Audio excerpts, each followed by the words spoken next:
Hello friends, everything for exam channel में आपका स्वागत है। मैं तरुण दाजीच आपका स्वागत करता हूं। जैसा कि आप जानते हैं कि राजस्थान विद्युत विभाग में बहुत सारी भर्तीज आई है और जिसका 40% वेटेज सेक्शन है वो लगभग सभी एग्जाम्स के लिए, सभी पोस्ट के लिए सेम होगा। तो हम general knowledge and everyday science की एमसीक्यू बेस्ड प्रिपरेशन करेंगे।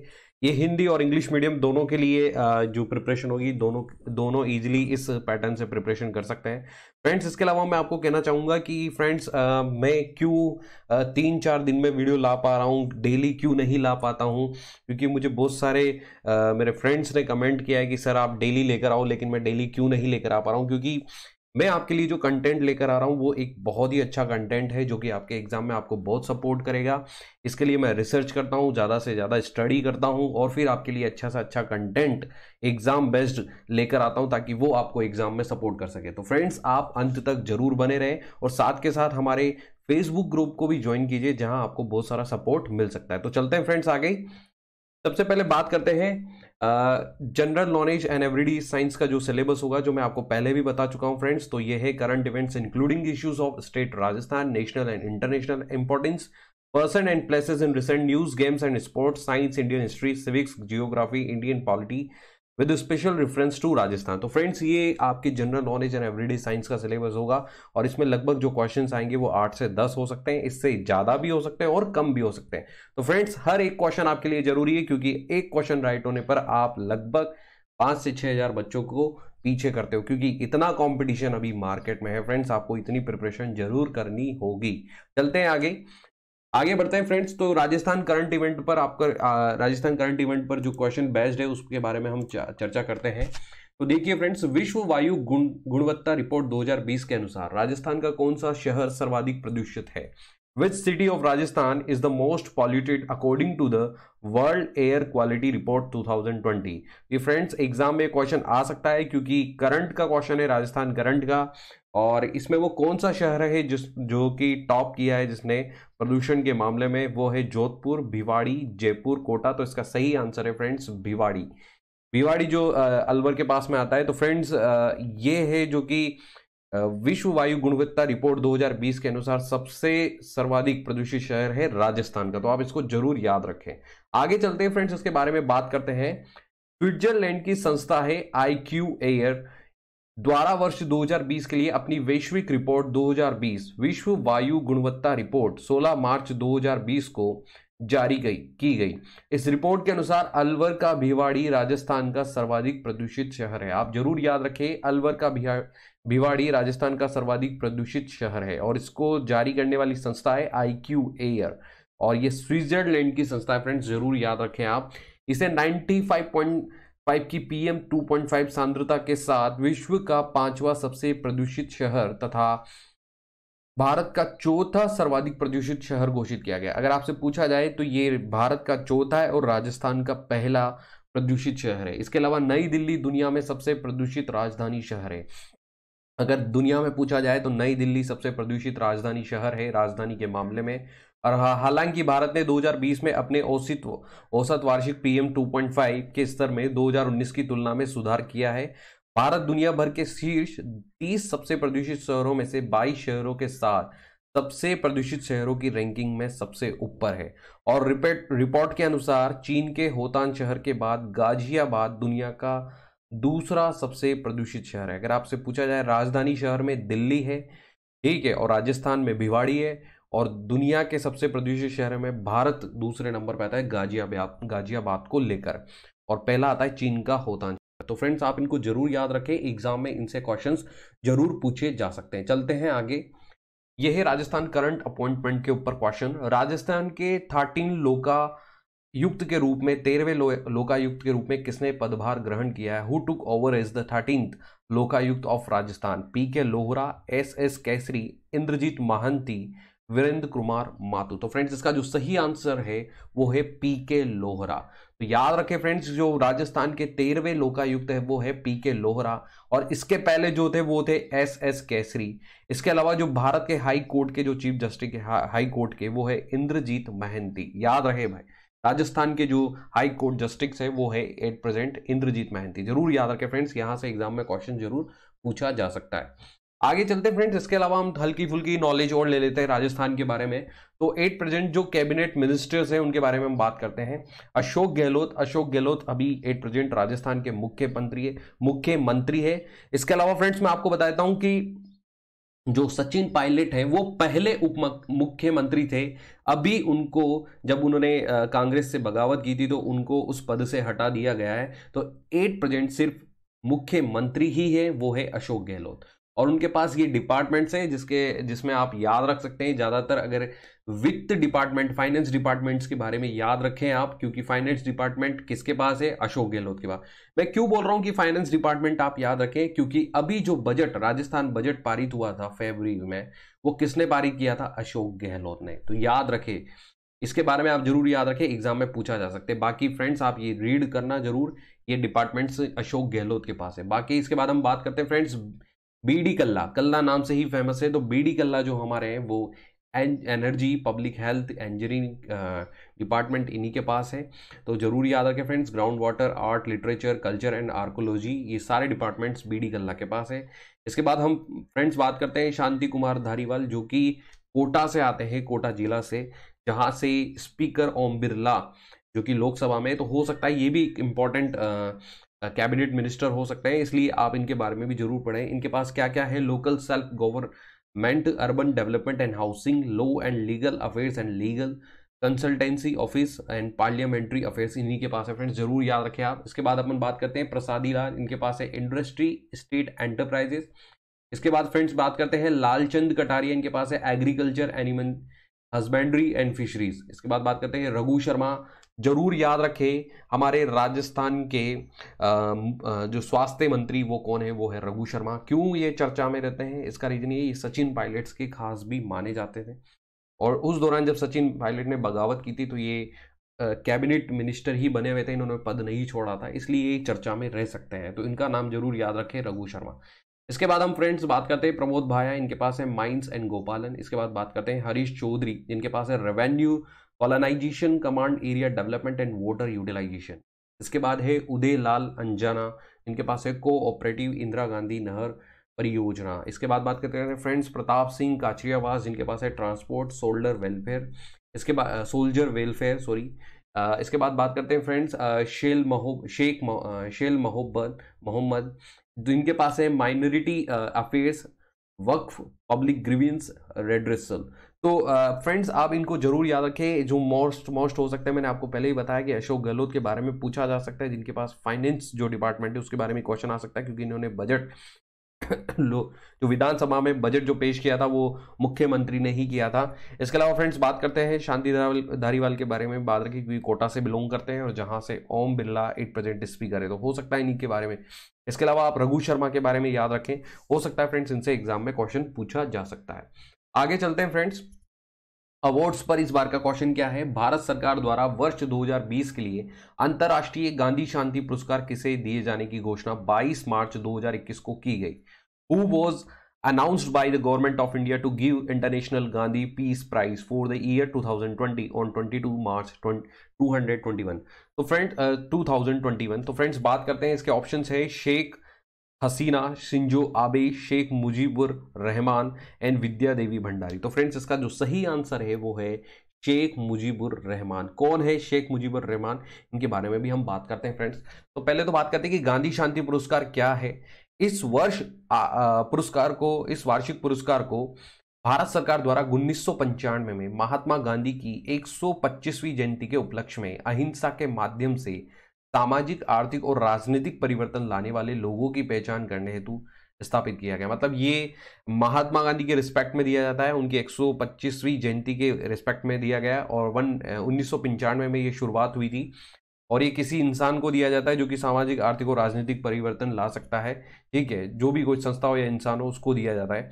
तो पुरस्कार के बारे में हम बात करते हैं फ्रेंड्स। इसमें 1 करोड़ रुपए नकद राशि दी जाती है, साथ ही एक पट्टिका और एक प्रशस्ति पत्र तथा एक उत्कृष्ट पारंपरिक हस्तकला हथकरघा उत्पाद शामिल होता है। यह पुरस्कार किसी व्यक्ति, संघ, संस्थान अथवा संगठन को दिया जा सकता है। बांग्लादेश के जो राष्ट्रपति है बंगबंधु शेख मुजीबुर रहमान, याद रहे जो बांग्लादेश के लिए जो क्रांति लेकर आए थे वो थे राष्ट्रपिता वहां के बंगबंधु शेख मुजीबुर रहमान। उनको 2020 के गांधी शांति पुरस्कार से सम्मानित किया गया है। इसके अलावा जो ओमान के दिवंगत सुल्तान है, यानी कि जो दिवंगत है वो काबूस बिन सईद, उनको दिया गया है 2019 के लिए। तो फ्रेंड्स याद रखें 2020 के लिए शेख मुजीबुर रहमान और 2019 के लिए काबूस बिन सईद, ये इमेज देख सकते हैं, इनको दिया गया है। तो फ्रेंड्स हो सकता है क्वेश्चन 2020 के लिए ही पूछा जाए, तो आप जरूर याद रखें। आगे चलते हैं फ्रेंड्स। किस संसद टेलीविजन के सीईओ के रूप में किसे नियुक्त किया गया है? Who has been appointed as the CEO of this Sansad television? Om Birla, M Venkaiah Naidu, Ravi Kumar, Naresh Jain. तो फ्रेंड्स इसका सही आंसर है रवि कपूर। रवि कपूर को संसद टेलीविजन का सीईओ बनाया गया, मुख्य कार्यकारी अध्यक्ष। फ्रेंड्स याद रहे ओम बिरला हमारे अध्यक्ष हैं, एम वेंकैया नायडू उपराष्ट्रपति है और रवि कपूर जो होंगे वो है संसद टेलीविजन के सीईओ। ये पर्सन इन न्यूज के ऊपर क्वेश्चन है फ्रेंड्स, जरूर एग्जाम में आ सकता है। आगे चलते हैं फ्रेंड्स। भारतीय रिजर्व बैंक ने एनबीएफसी एमएफआई के लिए आधार दर को कितने आधार से घटाकर 7.81% कर दिया है? The reserve bank of India lowered the base rate by how many basis point to 7.81% for NBFC and MFIs. तो फ्रेंड्स ये बैंकिंग एंड इकोनॉमिक्स पे क्वेश्चन है, जरूर आ सकता है।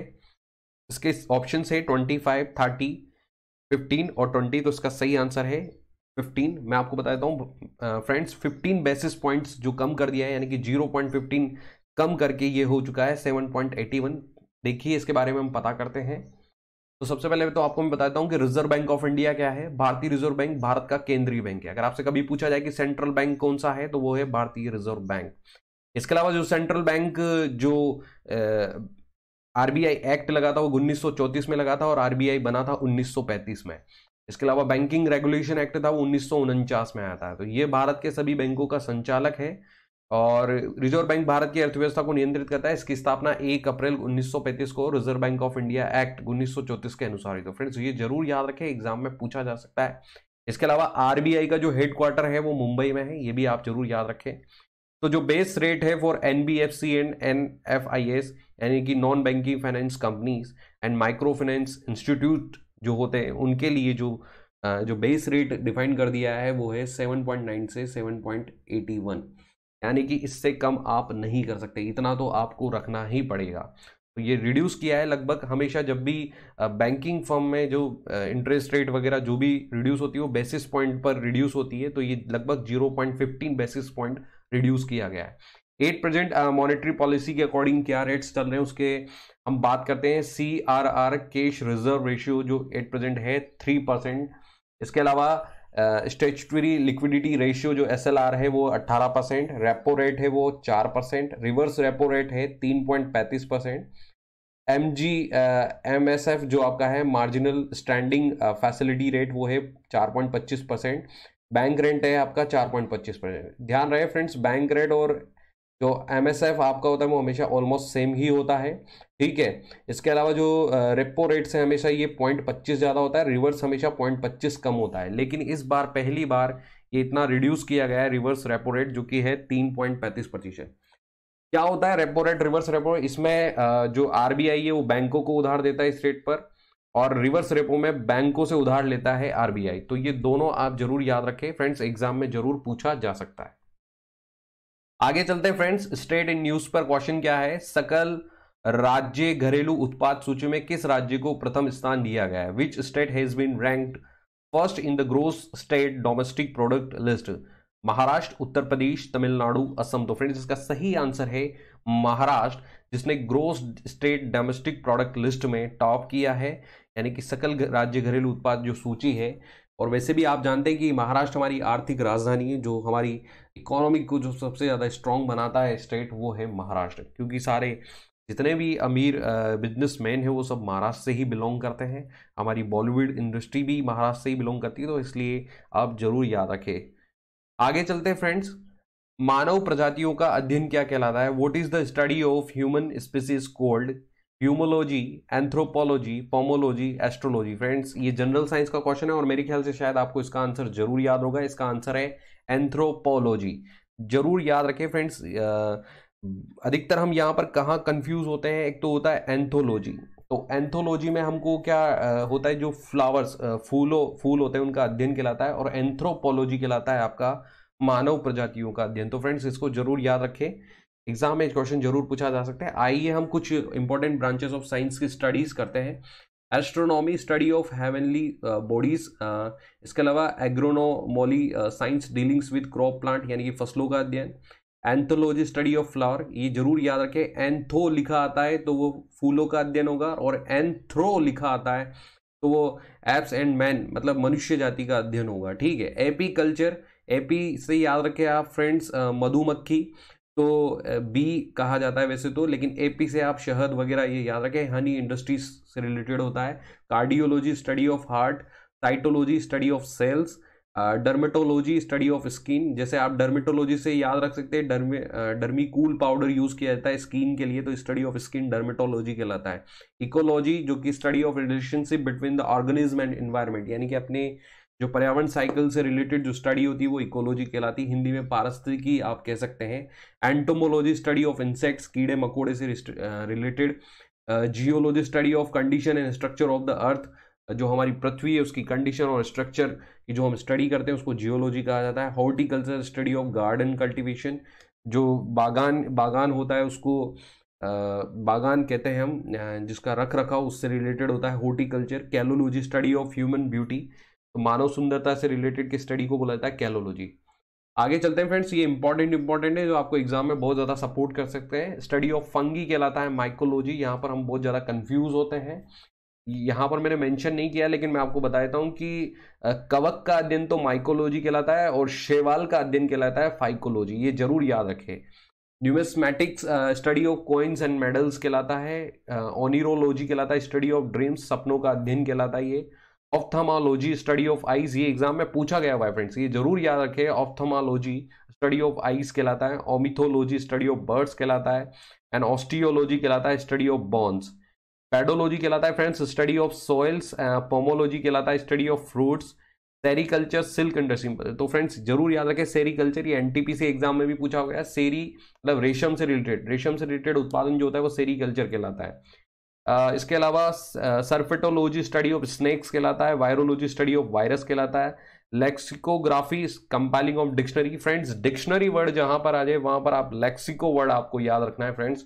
इसके अलावा बैक्ट्राकोलॉजी कहलाता है स्टडी ऑफ फ्रॉग्स, तो मेंढकों का अध्ययन कहलाता है ये फ्रेंड्स। इसके अलावा फ्रेंड्स मैं आपको बताना चाहूंगा कि मछली उत्पादन से रिलेटेड जो अध्ययन होता है वो पीसी कल्चर कहलाता है, इसको भी आप जरूर याद रखें। सेरी, एपी और पीसी कल्चर, ये तीनों कल्चर आप जरूर याद रखें, इनसे एग्जाम में क्वेश्चन जरूर पूछा जा सकता है। आगे चलते हैं फ्रेंड्स, नेशनल न्यूज के ऊपर क्वेश्चन क्या है, दुनिया के सबसे ऊंचे रेलवे ब्रिज का उद्घाटन किस नदी पर किया जाएगा? Over which river will be inaugurated world's highest railway bridge?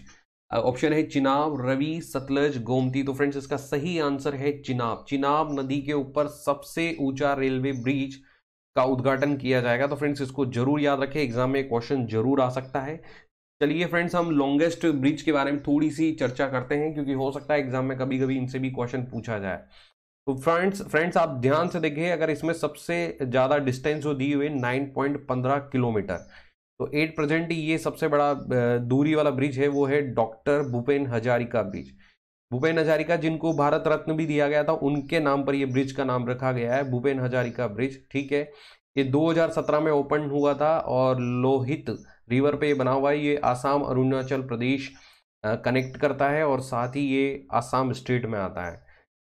Dibang river bridge ये 6.2 किलोमीटर, ये 2018 में स्टार्ट हुआ था। ये डिबांग रिवर पे है और बोमजूर मेका को ये कनेक्ट करता है और ये अरुणाचल प्रदेश में आता है। फ्रेंड्स इसको जरूर याद रखें, महात्मा गांधी सेतु, ये बहुत ज्यादा चर्चा में रहा था। ये 5.75 किलोमीटर का है, 1982 में ओपन हुआ था। ये गंगा रिवर पे है और पटना हाजीपुर में है, ये बिहार में। तो कभी कभी क्वेश्चन आ जाता है कि महात्मा गांधी सेतु खुद भी एक बहुत लंबा ब्रिज है और ये कहाँ पर आता है? बिहार, पटना में। किस पर बना हुआ है? गंगा रिवर पर। इस पर क्वेश्चन आ सकता है फ्रेंड।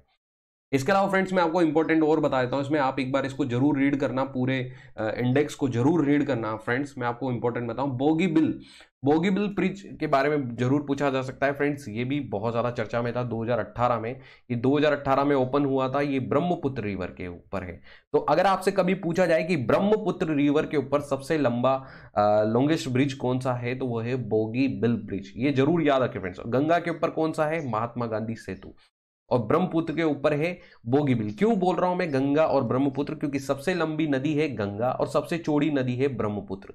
तो ये दोनों ब्रिज के नाम जरूर याद रखिए, ये असम में है। इसके बाद हम बात करते हैं कि विक्रमशिला सेतु जो है वो आपका गंगा पे है और वो बिहार में है। इसके अलावा अपन बात करते हैं डिग्गा सोनपुर ब्रिज है, वो गंगा रिवर पे, ये बिहार में है।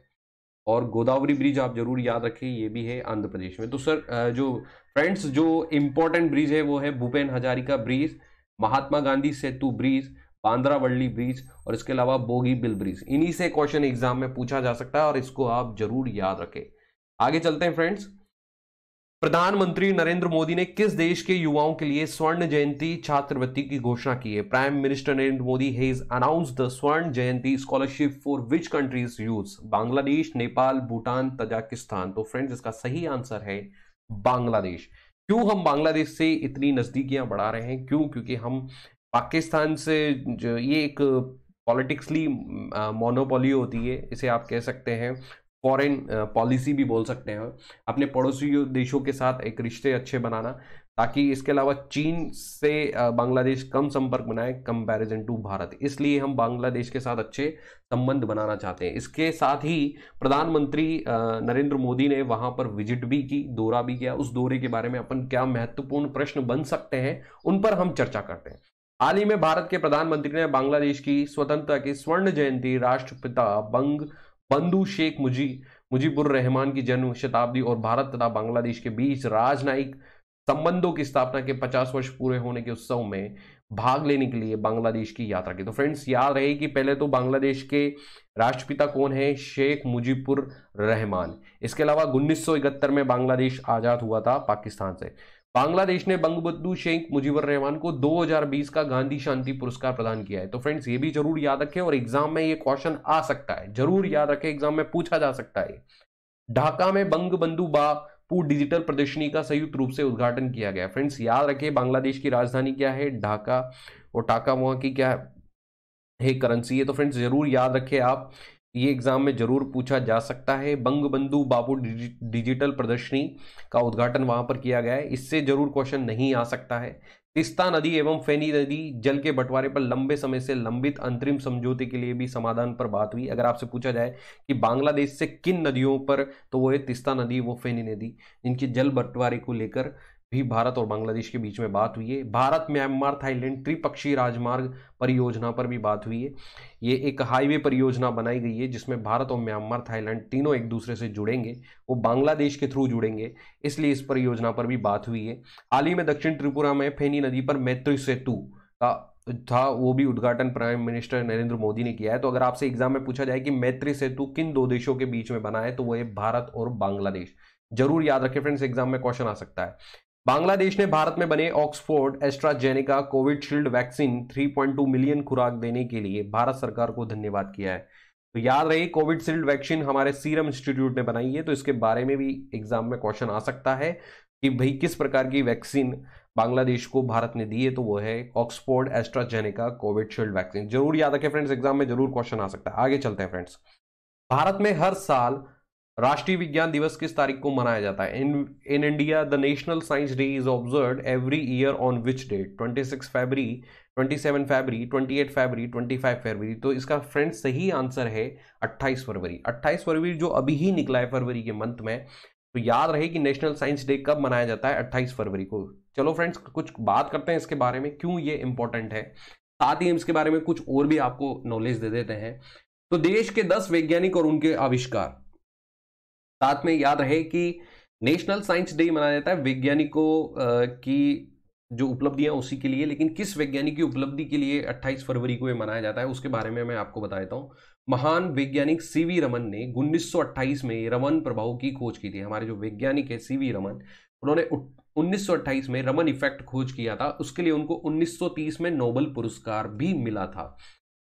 किसी भारतीय को विज्ञान के लिए प्रथम नोबेल पुरस्कार मिला, ये पहला मौका था जब किसी विज्ञान के क्षेत्र में किसी भारतीय को नोबेल पुरस्कार मिला था। वैसे सबसे पहले रविंद्रनाथ टैगोर को साहित्य के क्षेत्र में मिला था, लेकिन विज्ञान के क्षेत्र में सबसे पहले सीवी रमन को मिला था। और 1986 से हर साल 28 फरवरी का दिन सीवी रमन द्वारा रमन इफेक्ट की खोज के लिए राष्ट्रीय विज्ञान दिवस के तौर पर मनाया जाता है। तो ये 1986 से कंटिन्यू किया गया है। तो फ्रेंड्स, हम उन देश के 10 वैज्ञानिकों का नाम और उनके द्वारा जो आविष्कार है उस पर बात करते हैं, क्यों वो इंपॉर्टेंट वैज्ञानिक है, साथ ही उनके बारे में हम बात करते हैं। प्रफुल्ल चंद्र राय, जिन 1861 से 1944 तक उनका जीवन काल रहा, उन्होंने रसायन और फार्मास्यूटिकल्स के क्षेत्र में उन्होंने बहुत ज्यादा काम किया, तो साथ ही इसलिए उसमें वो बहुत ज्यादा चर्चा में रहे। सलीम अली 1896 में से 1987 तक उनका जीवन काल रहा, पक्षी विज्ञान को विकसित करने, यानी कि बर्ड मैन ऑफ इंडिया किसको कहा जाता है? सलीम अली को। फ्रेंड्स, अगर याद रहे आपको तो जरूर याद रखना होगा इसको कि बर्ड मैन ऑफ इंडिया किसको कहा जाता है? सलीम अली को, जिन्होंने पक्षी विज्ञान को विकसित किया था। श्रीनिवास रामानुजन 1887-1920 तक इनका जीवन काल रहा और वो विश्लेषण और संख्या सिद्धांत के लिए जाने जाते हैं। साथ ही बात करते हैं फ्रेंड्स चंद्रशेखर वेंकट रमन, जो को 1888 से 1970 तक इनका जीवन काल रहा और प्रकाश के प्रकीर्णन और के लिए इनको ये जाने जाते थे, यानी कि जो रमन प्रभाव की खोज की थी वो सीवी रमन ने ही की थी और 1930 में इनको नोबेल पुरस्कार भी दिया गया था। होमी जहांगीर बाबा, जिनका जीवन काल रहा 1909 से 1966 तक और परमाणु ऊर्जा कार्यक्रम की कल्पना भी इन्होंने की थी। यानी कि अगर आपसे पूछा जाए कि भाई परमाणु ऊर्जा कार्यक्रम का श्रेय किसको दिया जाता है, तो वो है होमी जहांगीर भाभा को।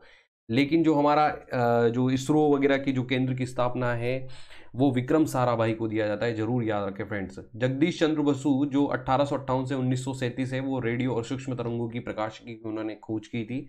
सत्येंद्र नाथ बोस, जिन्होंने बोसान और फार्मियन अणु की खोज की थी, यानी कि पदार्थ की जो पांचवी व्यवस्था थी बीईसी, बोस आइंस्टीन, जो अपना जो पदार्थ की पांचवी अवस्था थी बीईसी, इसके बारे में कभी साइंस में होगा तो आपको प्योर तरीके से अच्छे से बताऊंगा। तो ये पदार्थ की पांचवी अवस्था थी, ठोस, द्रव, गैस और प्लाज्मा के बाद ये पांचवी अवस्था, उसकी खोज सत्येंद्रनाथ बोस ने ही की थी आइंस्टीन के साथ मिलकर। हरगोविंद खुराना 1922 से 2011 तक इनका जीवन काल रहा और बायोकेमिस्ट की खोज इन्होंने ही की और 1968 में इन्हें नोबेल पुरस्कार भी दिया गया। श्री रामशंकर अभयंकर 1930 से 2022 इनका जीवन काल रहा, बीज गणितीय और ज्यामितीय की खोज इन्होंने ही की। इसके अलावा अब्दुल कलाम 1931 से 2015 भारतीय मिसाइलों और परमाणु हथियार कार्यक्रम संचालित करने, यानी कि भारतीय मिसाइल मैन किसको कहा जाता है? अब्दुल कलाम को। तो फ्रेंड्स, ये कुछ वैज्ञानिक है जिन्हें आप जरूर याद रखें, एग्जाम में कभी इनसे क्वेश्चंस भी पूछा जा सकता है। चलते हैं आगे फ्रेंड्स। इंस्टाग्राम पर 100 मिलियन फॉलोवर बनाने वाले पहले क्रिकेटर कौन बने? Who has become the first cricketer to have 100 million followers on Instagram? Steve Smith, Virat Kohli, Ben Stokes, Joe Root. तो फ्रेंड्स, इसका सही आंसर है विराट कोहली, जिनके 100 मिलियन फॉलोअर्स हो चुके हैं इंस्टाग्राम पर। ये स्पोर्ट्स पर्सन से क्वेश्चन है फ्रेंड्स, ये एग्जाम में जरूर पूछा जा सकते हैं। आओ चलो इसके बारे में कुछ नॉलेज लेते हैं। विराट कोहली कौन है? विराट कोहली हमारे इंडियन क्रिकेटर हैं, जो कि इंडियन कैप्टन भी है। इसके अलावा रॉयल चैलेंजर बैंगलोर के कैप्टन भी है। इसके अलावा 8% उनके पास कौन कौन से एडवर्टाइजमेंट्स हैं उस पर भी हम बात कर लेते हैं। वो मयंत्रा के ब्रांड एम्बेसडर है। इसके अलावा क्रेजी फ्यू फिल्म्स के वो ब्रांड एम्बेसडर है। ग्रेट लर्निंग के हैं, ग्रेट वेलमैन के हैं। भूषण कुमार जैन के ब्रांड एम्बेसडर है। हिमालय मैन के वो एम्बेसडर है। 2M के वो ब्रांड एम्बेसडर है। मान्यवर के हैं। इसके अलावा MRF टायर्स और MRF कॉर्पोरेट के वो ब्रांड एम्बेसडर। तो फ्रेंड्स, आप याद रखिए, मयंत्रा का पूछा जा सकता है, महिंद्रा का, हिमालय का पूछा जा सकता है एग्जाम में, मान्यवर का पूछा जा सकता है और MRF टायर का भी पूछा जा सकता है। तो फ्रेंड्स, ये जरूर याद रखें। इसके अलावा हम बात करते हैं सोशल नेटवर्किंग कंपनीज के बारे में भी हम थोड़ा सा बात कर लेते हैं, जो कि सबसे ज्यादा चर्चा में रहती है। व्हाट्सअप, इंस्टाग्राम, फेसबुक और गूगल। तो सबसे पहले बात करते हैं व्हाट्सअप के फाउंडर कौन है? Jan Koum, Brian Acton. इसके अलावा जो इसके 8% CEO है वो है विल कैथकार्ट। इसके अलावा इंस्टाग्राम के जो फाउंडर है वो है केविन सिस्ट्रॉम और इसके CEO भी केविन सिस्ट्रॉम है। फेसबुक की बात करते हैं फ्रेंड्स। फेसबुक के जो फाउंडर है वो मार्क जकरबर्ग और इसके CEO भी है मार्क जकरबर्ग। एंड इसके अलावा मैं बता देता हूं कि व्हाट्सएप को फेसबुक ने ही खरीद लिया है, ये भी आप जरूर याद रखें।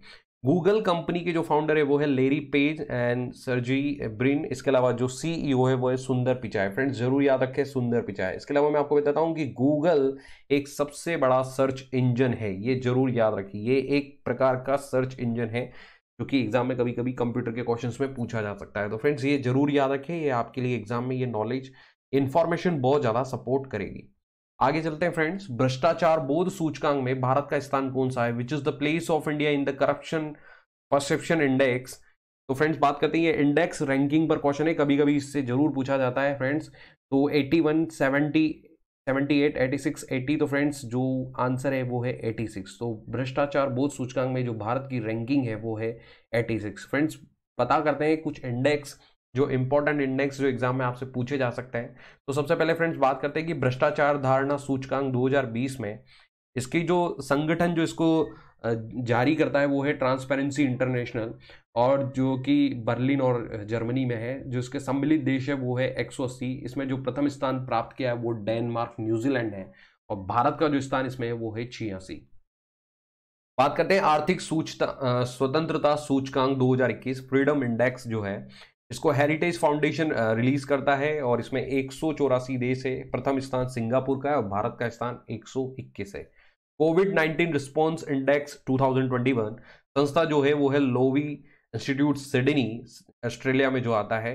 सम्मिलित देश इसमें 98, प्रथम देश न्यूजीलैंड और भारत का स्थान इसमें 86 है। मतलब कोविड के दौरान इंडिया का रिस्पॉन्स किस तरीके का रहा है बीमारी को लेके, उसके ऊपर ये क्वेश्चन है फ्रेंड्स। इंडिया इनोवेशन इंडेक्स 2020 संस्था नीति आयोग है, मतलब हमारे जो भारत का है योजना आयोग, जिसका नाम नीति आयोग कर दिया गया है।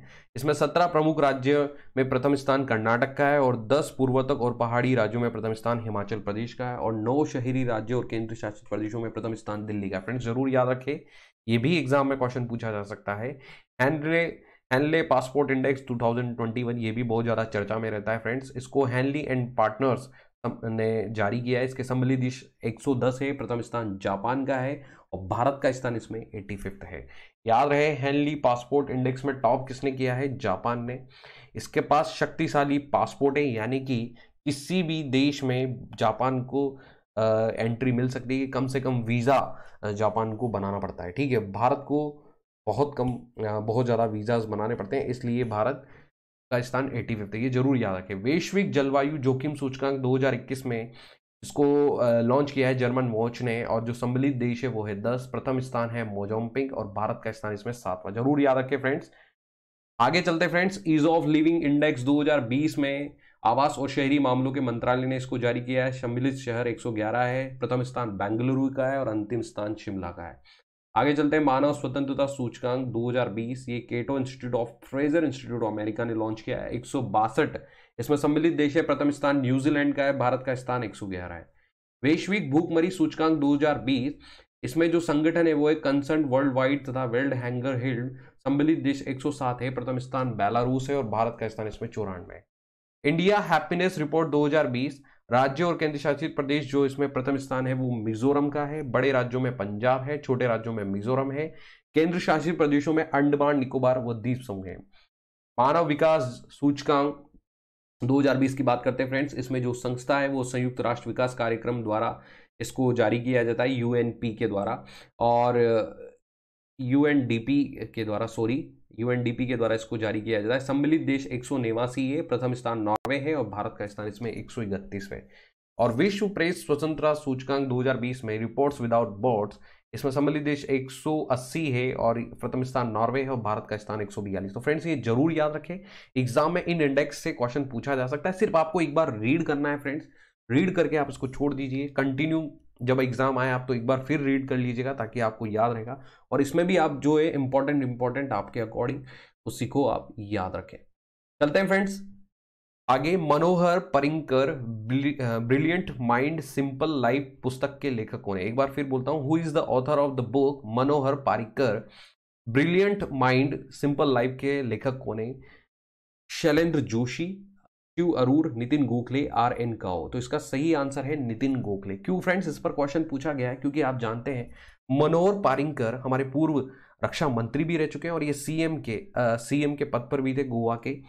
तो ये बहुत ही ज्यादा चर्चा में रहने और बहुत ही सिंपल लाइफ वाले मुख्यमंत्री थे, इसलिए इन पर क्वेश्चन पूछा जा सकता है। तो इसके जो राइटर ऑथर है जो वो है नितिन गोखले, जरूर याद रखें फ्रेंड्स, एग्जाम में जरूर क्वेश्चन पूछा जा सकता है।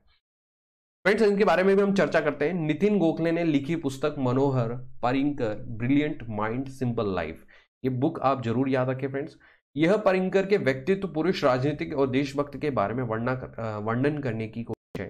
गोखले एक प्रसिद्ध लेखक और मीडिया ट्रेनर और एक विशेष रक्षा संबंधित वेबसाइट भारत शक्ति .in एंड startnewsglobal.com के संस्थापक है। इसके अलावा फ्रेंड्स बात करते हैं, इस पुस्तक के माध्यम से लेखक ने पारिंकर के एक आईआईटी छात्र से एक सामाजिक कार्यकर्ता, यानी कि आप याद रखें अगर आपसे पूछा जाए कि फर्स्ट आईआईटी यानी सामाजिक कार्यकर्ता मुख्यमंत्री कौन थे, तो मनोहर पारिंकर थे। फ्रेंड जरूर याद रहे। भारत के रक्षा मंत्री के रूप में राष्ट्र निर्माण और गोयन समाज के लिए उनकी सेवा की यात्रा को प्रस्तुत करता है। यह पुस्तक भारत के पूर्व रक्षा मंत्री और गोवा के 4 बार मुख्यमंत्री रहे पारिंकर के लिए एक श्रद्धांजलि, जो मुख्यमंत्री बनने वाला पहला आईआईटीएन है। जरूर याद रखें फ्रेंड्स, इनके बारे में एग्जाम में क्वेश्चन जरूर पूछा जा सकते हैं। आप ये इमेज को देखिए, इससे आपको इनका चेहरा याद आएगा, इनके बारे में कुछ जरूर याद आएगा। चलते हैं आगे। भारत के संविधान के किस अनुच्छेद के तहत राष्ट्रपति के पास माफी या छूट की शक्ति है? Under which article of the constitution of India the president has the power of pardon और रिमिशन, यानी कि छूट, क्षमादान की शक्ति होती। तो फ्रेंड्स ऑप्शन है अनुच्छेद 71, अनुच्छेद 72, अनुच्छेद 62, अनुच्छेद 56। तो फ्रेंड्स इसका सही आंसर है अनुच्छेद 72, जो कि इंडियन पॉलिटी से रिलेटेड क्वेश्चन है। फ्रेंड्स एग्जाम में ये जरूर आ सकता है, इसे जरूर याद रखें। आओ फ्रेंड्स बात करते हैं कि भारत के राष्ट्रपति से संबंधित अनुच्छेद कौन कौन से हो सकता है, एग्जाम में कोई अनुच्छेद आपसे पूछ लिया जाए। इसके अलावा मैं आपको बताता हूं कि वर्तमान राष्ट्रपति एक प्रेजेंट है रामनाथ कोविंद, इनके पहले थे प्रणब मुखर्जी और उनके पहले थी प्रतिभा पाटिल, ये जरूर याद रखें फ्रेंड्स। और सबसे पहले थे डॉक्टर राजेंद्र प्रसाद। तो बात करते हैं फ्रेंड्स 52वां जो अनुच्छेद है वो भारत का राष्ट्रपति को डिफाइन करता है। अनुच्छेद 53 है वो राष्ट्रपति की कार्यकारी शक्ति को अनाउंस करता है। इसके अलावा जो अनुच्छेद 54 है वो राष्ट्रपति चुनाव को डिफाइन करता है। 55 जो है वो राष्ट्रपति के चुनाव के तरीके को डिफाइन करता है। 56 है वो राष्ट्रपति के कार्यकाल को डिफाइन करता है। 57 जो राष्ट्रपति पुनर्निर्वाचित होने की योग्यता को डिफाइन करता है। 58 है वो राष्ट्रपति का चुनाव लड़ने की योग्यता को डिफाइन करता है। 59 है वो राष्ट्रपति पद के लिए शर्त को डिफाइन करता है। 60 है वो राष्ट्रपति द्वारा शपथ या प्रतिज्ञान के लिए डिफाइन करता है। और 61 है राष्ट्रपति के विरुद्ध महाभियोग की प्रक्रिया को डिफाइन करता है। राष्ट्रपति कार्यालय की रिक्ति को भरने के लिए चुनाव का आयोजन 62 डिफाइन करता है। 65 डिफाइन करता है उपराष्ट्रपति का राष्ट्रपति के रूप में कार्य करने या राष्ट्रपति के कार्यों का निर्वहन करने की शक्ति को। इसके अलावा 71 अनुच्छेद डिफाइन करता है राष्ट्रपति या उपराष्ट्रपति के निर्वाचन में संबंधित सभी शंका और विवादों की जांच को। तो फ्रेंड्स आप याद रखिए 52, इस पर क्वेश्चन पूछा जा सकता है। 54 पे क्वेश्चन पूछा जा सकता है। 56 पे क्वेश्चन पूछा जा सकता है फ्रेंड्स। इसके अलावा आप ध्यान रखें महाभियोग 61 पर क्वेश्चन पूछा जा सकता है फ्रेंड, और 65 पर क्वेश्चन पूछा जा सकता है। आगे चलते हैं फ्रेंड्स, कुछ और अनुच्छेद जो राष्ट्रपति से रिलेटेड है उन पर बात करते हैं। राष्ट्रपति की क्षमादान की शक्ति एवं कुछ मामलों में सजा कम करने या निलंबित करने की शक्ति होती है अनुच्छेद 72, जिस पर क्वेश्चन आया फ्रेंड्स। इस पर एग्जाम में क्वेश्चन जरूर आ सकता है, ये बहुत इंपॉर्टेंट अनुच्छेद है। अनुच्छेद 74 राष्ट्रपति को सलाह व सहायता प्रदान करने के लिए मंत्री परिषद का गठन। 78 है राष्ट्रपति को जानकारी देने आदि के संबंध में प्रधानमंत्री के कर्तव्य। 86 है सदनों में अभिभाषण और उनका संदेश भेजने का राष्ट्रपति का अधिकार। 87 है राष्ट्रपति का विशेष अभिभाषण। और 123 है संसद के 17 वासन के समय राष्ट्रपति को अध्यादेश जारी करने की शक्ति। और 143 है उच्चतम न्यायालय से परामर्श करने की राष्ट्रपति की शक्ति। ये अभिभाषण वाला फ्रेंड्स आप जरूर याद रखें, इस पर भी क्वेश्चन पूछा जा सकता है। अनुच्छेद 72 भी आप जरूर याद रखें, इस पर भी एग्जाम में क्वेश्चन पूछा जा सकता है। तो ये फ्रेंड्स थे भारत के राष्ट्रपति से संबंधित अनुच्छेद, जिनसे एग्जाम में जरूर क्वेश्चन पूछा जा सकता है। फ्रेंड्स आगे बात करते हैं, कुंभ मेला 2021 कहां आयोजित होगा? Where will the Kumbh Mela 2021 be held, मतलब आयोजित हो चुका है फ्रेंड्स। तो उज्जैन, हरिद्वार, नासिक, प्रयाग। तो फ्रेंड इसका सही आंसर है, आप जानते होंगे, हरिद्वार। तो कुंभ मेला 2021 जहां चल रहा है वो है हरिद्वार। ये स्टैटिक जीके करंट का क्वेश्चन है। फ्रेंड्स बात करते हैं कि कुंभ मेला 2021 है वो हरिद्वार में हो रहा है। इसके अलावा कभी पूछा जाए कि कुंभ मेला उत्सव कहां पर होता है, तो ये 4 स्थान पर होता है, वो है हरिद्वार, प्रयागराज, नासिक और उज्जैन।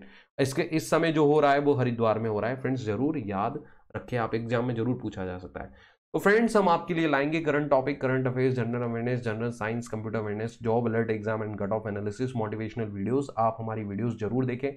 एंड फ्रेंड्स, उन मित्रों को और उन स्टूडेंट्स को थैंक यू जिन्होंने मेरे कार्य को अप्रिशिएट किया है और मुझसे बोला है कि फ्रेंड्स सर आप ये वीडियोस जरूर बनाएं, हम इन्हीं से प्रिपरेशन कर रहे हैं।